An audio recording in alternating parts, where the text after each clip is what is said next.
बड़ी खबर लखनऊ से आ रही है, जहां योगी मंत्रिपरिषद की बैठक कल हुई है। बता दें कि सीएम योगी की अध्यक्षता में ये बैठक हुई। बैठक में कई महत्वपूर्ण फैसले लिए गए, तो योगी कैबिनेट से कई बड़े प्रस्ताव पास हुए हैं।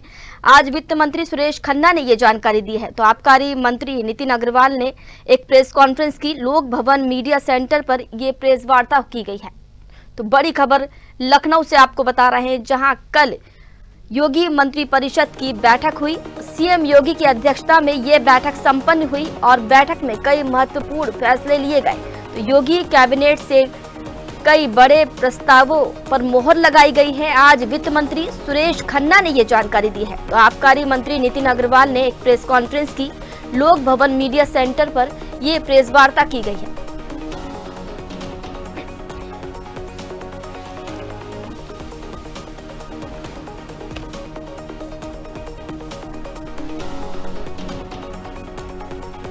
तो बड़ी खबर, बड़ा अपडेट। चलिए, इस खबर पर ज्यादा जानकारी के लिए हमारे साथ लखनऊ से ब्यूरो हेड प्रशांत राव लाइव जुड़ चुके हैं। प्रशांत, कल योगी कैबिनेट की बैठक हुई थी। बैठक में क्या कुछ महत्वपूर्ण जो मुद्दे हैं, जो फैसले हैं, उन पर मोहर लगी हुई है? और बिल्कुल देखिए, उत्तर प्रदेश कैबिनेट की बैठक कल आहूत हुई थी, जिसको लेकर आज जो है प्रेस कॉन्फ्रेंस संबोधित की गई है। 11 प्रस्तावों पर आज मोहर लगी है, जिसमें शहरी एवं आवास है, इसके साथ ही रोजगार को लेकर है, सूचना एवं प्रौद्योगिकी को लेकर है, साथ ही साथ यहाँ पर जो है विभिन्न क्षेत्रों में जो निजीकरण को लेकर यहाँ प्रस्ताव आए थे। हालांकि वो प्रस्ताव जो है खारिज हो गए हैं, लेकिन यहाँ पर अभी भी ग्रामीण क्षेत्रीय विकास को लेकर भी उन प्रस्तावों पर मंजूरी मिली है।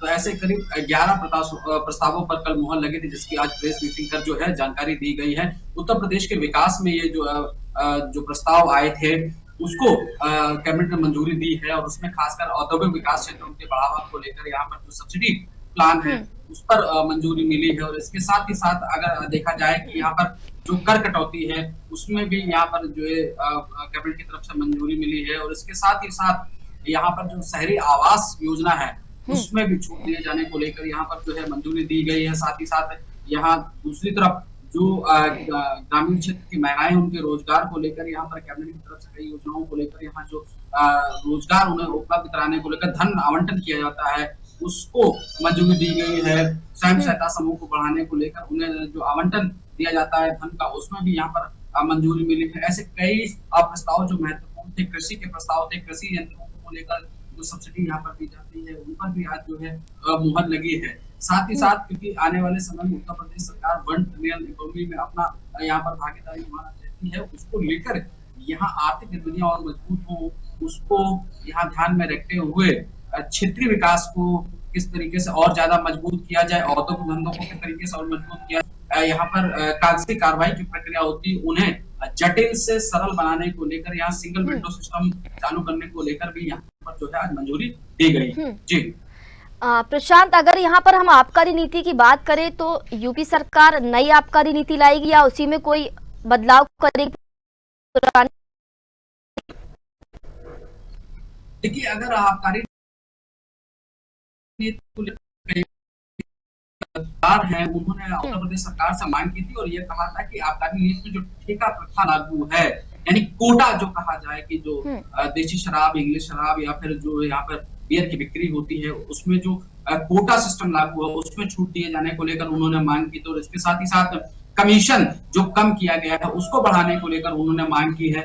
इसके अतिरिक्त उन्होंने अपने जो शराब ठेके हैं, उसमें रात्रि के समय अतिरिक्त 1 घंटे और मांग को लेकर कई बार मुख्यमंत्री योगी आदित्यनाथ से ये मांग पत्र भेजा था। अब उस पर अमल हो सकता है, उसमें ये बदलाव जो है वो स्वीकृत होंगे। निश्चित तौर से देखिए, ऐसा जो यहाँ शराब विक्रेताओं ने मुख्यमंत्री योगी आदित्यनाथ को पत्र लिखा था, उन्होंने कोरोना काल में जिस तरीके से नुकसान हुआ है, इसके साथ ही यहाँ राजस्व बढ़ाने को लेकर जो उनका कमीशन कम कर दिया गया था, लेकिन अब जब शराब के दाम बढ़ चुके हैं, तो ऐसे में सभी शराब विक्रेताओं के कमीशन के दाम बढ़ा दिए जाएं। और जो बजट सत्र को लेकर कोई सहमति बन पाई है क्या? यूपी का बजट सत्र कब तक मतलब आ सकता है? क्या कुछ सहमति बनी है इसको लेकर?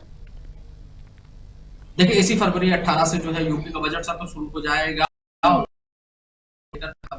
बात रखी गई है, इसी फरवरी में उत्तर प्रदेश में कैबिनेट बैठक जो हुई है, 18 फरवरी से यहाँ पर उत्तर प्रदेश का बजट आया जाएगी पर तैयारियां शुरू हो गई हैं, उसको लेकर भी योगी आदित्यनाथ के साथ तमाम कैबिनेट मंत्रियों ने इस विषय पे आज चर्चा की है कि उत्तर प्रदेश के जो सर्वांगीण विकास है उसको कितना और मजबूत किया जाए, उसको लेकर आज महत्वपूर्ण बातें जो है प्रेस ब्रीफिंग में भी बताई गई हैं। निश्चित चलिए। तौर से देखिए आने वाले समय में उत्तर प्रदेश आर्थिक गतिविधियों में और ज्यादा सशक्त हो, उसको लेकर ये महत्वपूर्ण प्रस्ताव रखे गए थे, जिसमें खासकर देखा जाए कि जितने भी अभी उत्तर प्रदेश में 6 संचालित जो यहाँ पर एनएच है, यानी कि नेशनल हाईवे हो या फिर जो स्टेट हाईवेज हो, वहां पर औद्योगिक इकाइयों को बढ़ावा देना, क्योंकि माल भाड़े की ढुलाई में और इसके साथ ही साथ जो यहाँ क्रय विक्रय में भी काफी फायदा होगा, इसलिए जो जमीनें हैं उनको किस प्रकार से अधिकृत किया जाए और उसके साथ ही किसानों को कैसे लाभान्वित किया जाए, सर्कल रेट के माध्यम से उन्हें और ज्यादा कैसे लाभ दिया जा सकता है, इस विषय को लेकर भी जो है महत्वपूर्ण प्रस्ताव आने वाले समय में आएंगे। निश्चित तौर से उसमें भी जो है